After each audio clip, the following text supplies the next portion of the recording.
wikain mo, o nakikinig ako sa iyong mga salita. Alleluia, Alleluia, Alleluia.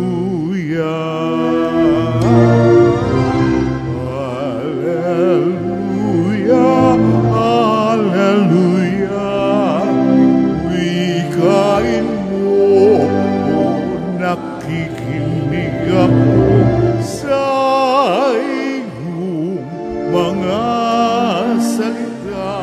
Alleluia, Alleluia, Alleluia.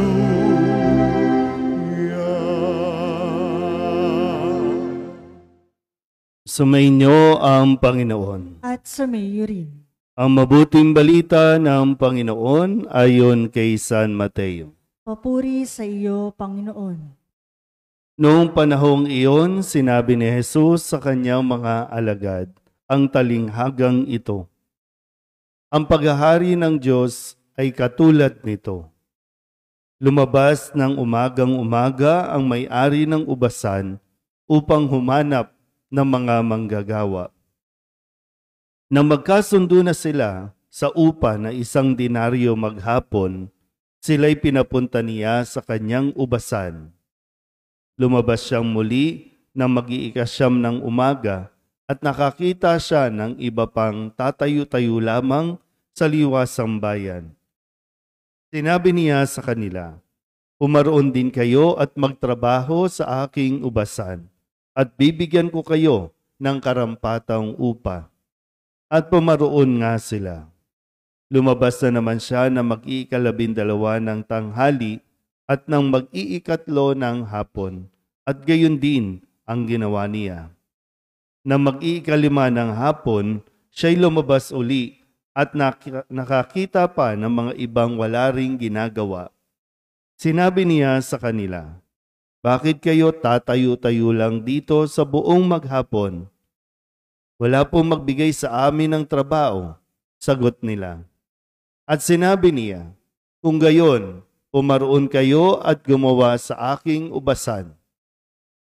Pagtatakip silim, sinabi na may-ari ng ubasan sa kanyang katiwala, "Tawagin mo na ang mga manggagawa at sila'y upahan, magmula sa huli hanggang sa unang nagtrabaho."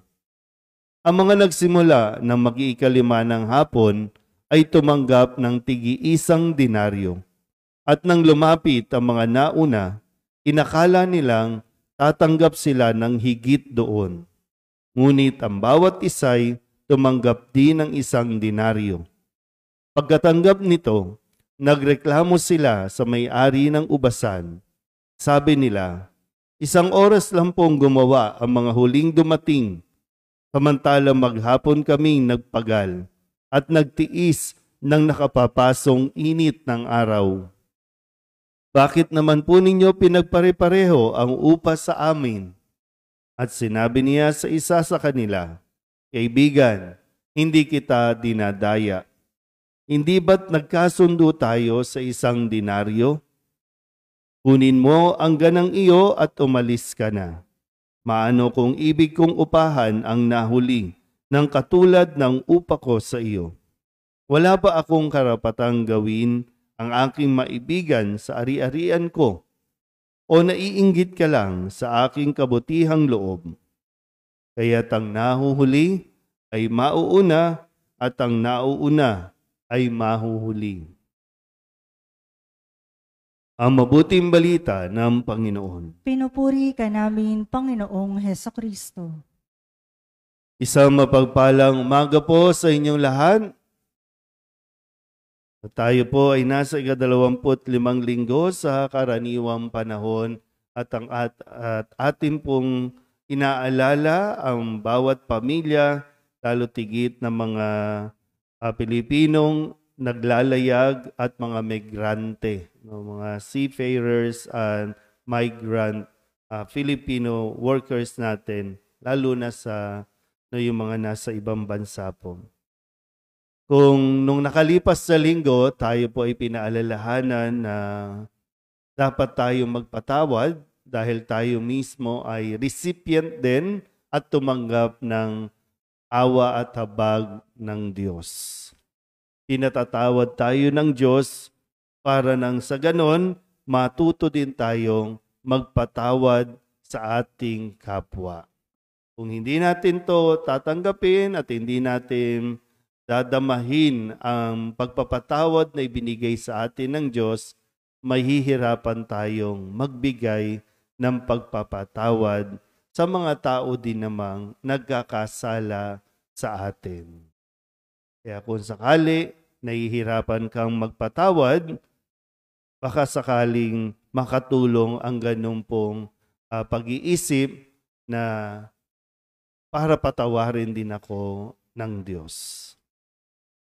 Ngayon naman, itinuturo sa atin itong talinghagang ito tungkol sa paghahari ng Diyos.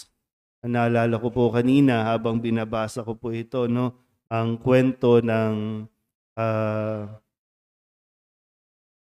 sa aklat ng Genesis, no? Actually, ito ay mga kwento, no, na ipinapaliwanag sa atin sa mga katisismo kung paano ba nagsimula itong pagre-rebelde ng mga anghel noon, no?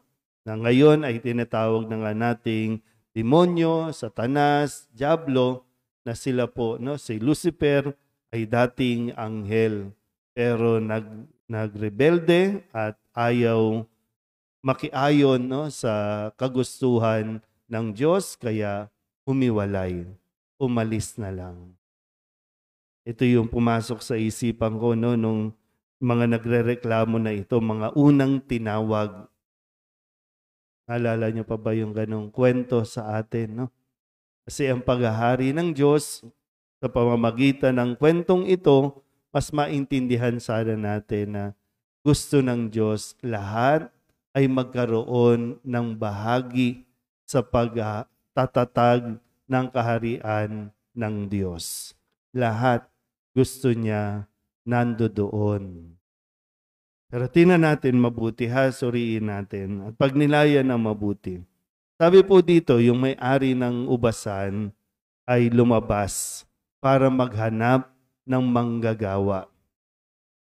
Yung iba't ibang oras ay kumakatawan din naman sa iba't ibang panahon. O pwede rin naman kumakatawan din sa iba't ibang antas ng ating pumbuhay.